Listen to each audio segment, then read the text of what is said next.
101 Dalmatians is a film that changed animation. Well, kind of. You can tell by looking at the film that's a lot different than the previous Disney films, especially animation-wise. A lot more scratchy, and I'll explain why just now. Do you see this guy right here? If you don't know who this is, well, you really don't know much about animation. This is Ub Iwerks, one of the most famous animators in the and did so much, including co-creating Mickey Mouse. Well, he invented a new process for the Disney studio called xerography. I'm pretty sure that's how you say it. I don't really know. It's X-E-R and graphy. It's a process that's able to scan the drawings of an animator into, well, a full inked cell to straight to the video. So it cuts the ink process entirely out of the picture, which saved a lot of money because Disney lost a lot of money on Sleeping Beauty. Seeing as how they had to cut from 500 animators to 100 because of the failure of Sleeping Beauty, yeah, that's how bad it was. This process saved a lot of time and money. However, it made the movie look a little more scratchy. When you look at this era Disney, you can see every pencil line the animators did without erasing them. And it's a unique style, and it doesn't work bad for this film. I do prefer the more cleaner look, but it's not bad. Just be prepared for every other Disney film to look like this because, well, it saved a lot of time and money. This movie is based on a book called The 101 Dalmatians. Oh, the name's a little different. It basically follows the exact same plot with very slight differences. For example, the dog Prita is a different character than the one that has the puppies. I don't know what the point of that is. And Cruella de Vil actually has her whole business destroyed, or her husband's business in the book. That's mostly the big differences. There's not really a whole lot of changes here, which is unfortunate because this book could have used some different changes because I don't think it adapted that well. Despite my fondness for dogs, and especially dogs of the black and white variety, my other channel's mascot is a Dalmatian, I do not care for this movie that much. One, it's kind of boring, it doesn't have a lot going for it. The most anyone remembers from this movie is Cruella de Vil, who I guess has more screen time than a character like Maleficent, but then again, I don't think she's that interesting of a character. More in concept than anything. And there's a whole lot of watching TV in a Disney movie. It is kind of weird to see the TV in Disney, because it's the first time I remember seeing one, at least, so yeah, that's kind of neat, but at the same time, I don't need to see them watch a TV show. I know this TV show is important for the second movie, but they didn't plan to have a second movie way down the line. I also think the story structure and concept of the movie is kind of weak. It's about two dogs and their owners, who they think are their pets. I guess that's kind of clever, but that's the only thing that I kind of liked. It doesn't do anything interesting like Land Tramp does with it. It's like a connection of dogs and humans. And despite them living in an apartment and not making that much money, they have a nanny for some reason. I do not understand why this character exists, that she adds nothing. Also, the guy's a songwriter, but there's only 2 songs in the entire movie. Well, technically 3, but yeah, that's really weird. For some reason, Anita, who's the wife, is friends with Cruella de Vil, who is just an absolute bitch. There's no family relation. They were actually like family. I guess it wouldn't make sense, but why would you want someone smoking and who's basically evil incarnate? I mean, her name really means cruel devil. Like, what are you doing with this random woman? I don't get it. I mean, nobody likes her. I mean, quite literally, the guy sings a song about how evil she is, and the girl's like, oh, she might hear you. It doesn't say, like, oh, that's very mean. She literally agrees with him. So why are you letting this random woman in the house, then? She obviously wants to buy one of your dogs. It's fucking weird. Like, what's the logical consistency there? Like I said, they're friends, but during the scene where she wants to buy puppies, they act like it's a great moment when he doesn't let her buy them. Of course, she doesn't need to have them because she wants to tear him a fur coat, but at the same time, like, why are you friends with her? I don't get it. And when they finally have puppies, they're just generic kids. They don't have anything interesting to do. They don't really have any character either. One's fat and wants to eat, and that's the joke. Haha, not funny. And then there's a giant filler scene where after the puppies are kidnapped, they had to have a chain of command where dogs can bark over a bunch of screen, and it takes forever. So they're like, hey, let's bark. And instead of a nice cute scene, it just goes on for like 20 minutes. Like, why does it last so fucking long? They're like, oh, they're saying this? Maybe they're saying this. Oh, what? Does that sounds like that house. Are you sure? I don't know. That's not interesting or funny. A kid be bored to death. In fact, I think I was bored to death when I was a kid watching this. There are some concepts that could work in this film, but it's so much filler. Even when we get to the scene where they're kidnapped, they're just casually watching TV again.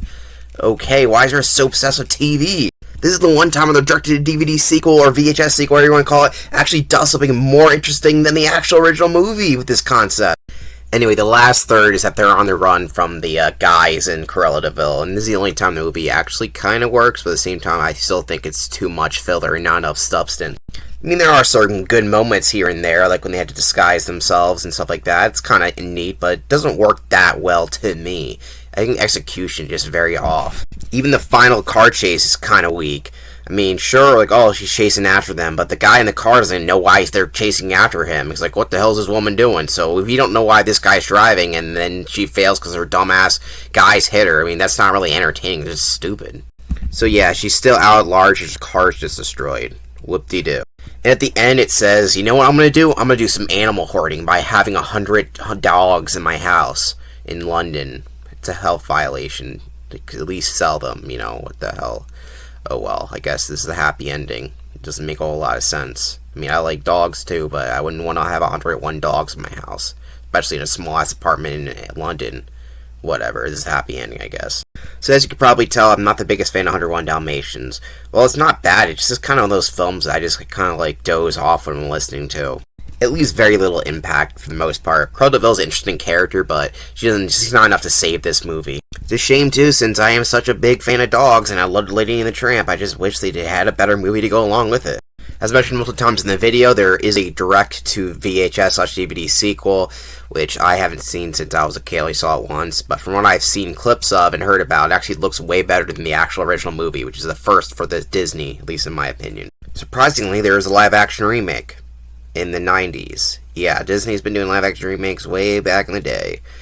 This one I don't know much about. I think it's okay. I don't know. I've never seen it, nor do I have any interest in watching it. It did well enough to get a sequel. Though, of course, they made another one in the 2010s or 20s. I don't even know at this point. In the same vein of Maleficent, it's the origin of the villain, who is the most famous character from the movie, and try to make her sympathetic, even though she wants to kill dogs, which is not very sympathetic, so fuck her. For some reason, 101 Dalmatians is a lot of different products. I don't understand it, because the original movie isn't that memorable or interesting, but there's even a TV series. Like, what the fuck's going on here? And there's also another series! How are there two series of this movie? It's not that good! Alright, we're at our first animated storybook, too. So 101 Dalmatians has an animated storybook PC game. There's a lot of video games. But animated storybooks are a thing that Disney did during the late 90s and early 2000s, where basically you can play through the movie, kind of, well, getting a story and click on stuff. Not really playing it, you just look at stuff around. It's neat. You want more edutainment games? Well, there's a Sega Pika game called Math Antics with Disney's 101 Dalmatian, where you play math stuff. I guess it makes sense, and there's a lot of Dalmatians, so doing math with them makes sense. And also there's another PC game called Escape from the DeVille Manor. There's so many games. And there's a game on the PS1 called Puppies to the Rescue, 102 Dalmatians. Going back to the PC, there's an Activity Center for 102 Dalmatians as well. And back to the PS1, there is another 101 Dalmatians game, this time for the direct-to-VHS sequel. Luckily for me, that's the last of the video games, and well, stuff in general, since, you know, there is no Disney park thing. I mean, they appear kind of like in costume stuff, but there's like no main attraction. Here's where I rank the movie. It's in the C tier. Not C tier, I say C tier. D tier, 6. It could have been C tier, but it just doesn't do it for me. I'm sorry, any fans of this movie. I think my villain rankings would be more controversial since I didn't put Cruella a top tier villain. She's alright, I guess. She sounds interesting on paper, but execution, I think she's just there. Doesn't quite get that needle to drop. I don't know what that saying even means, but yeah. Her henchmen are in D tier. They're just henchmen.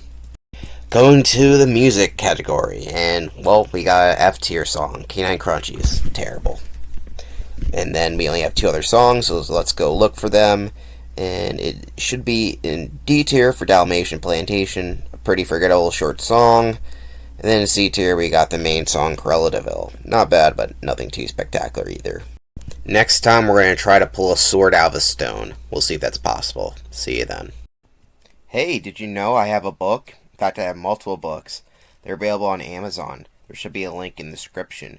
However, I do have the digital versions on my Patreon, so if you want to support me and read what I have written, they're mostly kids' books, but you might enjoy it. After all, we all like SpongeBob, or whatever your video you're watching. I might reuse this clip. Then you can make sure to check it out. And thank you.